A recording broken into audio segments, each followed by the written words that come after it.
So what this is called a multiple accounts evaluation framework. In other words, it looks at various different sources of cost and benefit. It doesn't look at sort of multiplier effects of economic benefit and so on. It's a very narrow analysis. So, for example, we saw the Canada West Foundation report today that is a broader economic impact analysis that's suggesting $1.5 billion of economic impact. This is different. This is more of a technical analysis.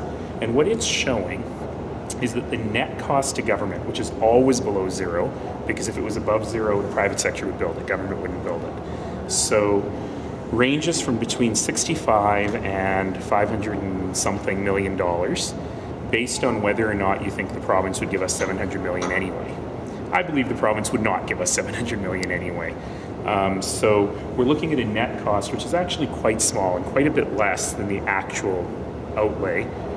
And there are benefits to individuals and to the economy as a whole that are more difficult to quantify. But by and large, this report says that the benefits under most scenarios would far outweigh the costs. Can you put a number on that for us? Because we haven't seen the report yet. So if you believe that, these are rough numbers. This is not the exact thing because I don't have it in front of me. But if you believe that the federal and provincial government funding is net new to Calgary, then our total public cost would be about minus $65 million. And the benefits to individuals would range between $250 and $500 million. So there's significantly more benefit. We know there's some environmental cost that's difficult to quantify. We know that there's some economic benefits, multiplier effects that they didn't attempt to quantify here.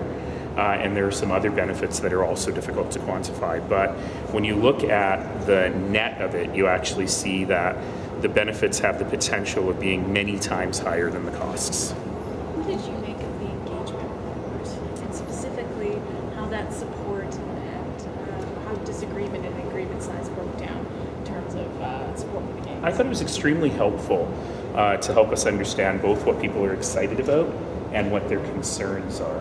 I think it's difficult to draw conclusions of how the public feels in total based on that report because that really wasn't its intent. But it was really helpful to see what was at the top of people's minds. You know, some things were not surprising. What's the cost?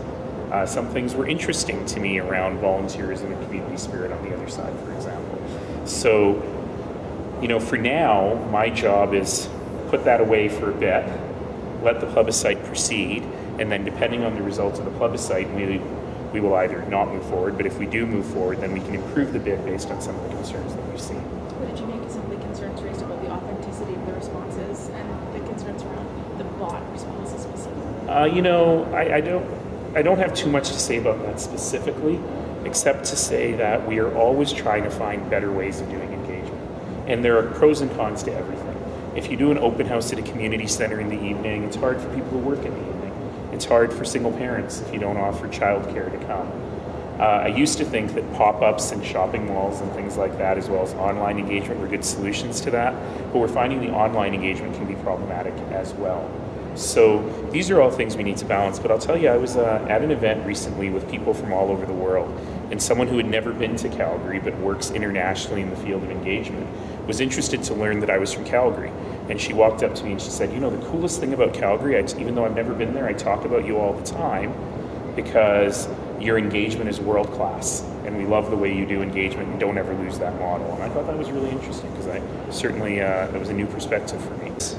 The whole thing about insurance is interesting, but it's not fundamental.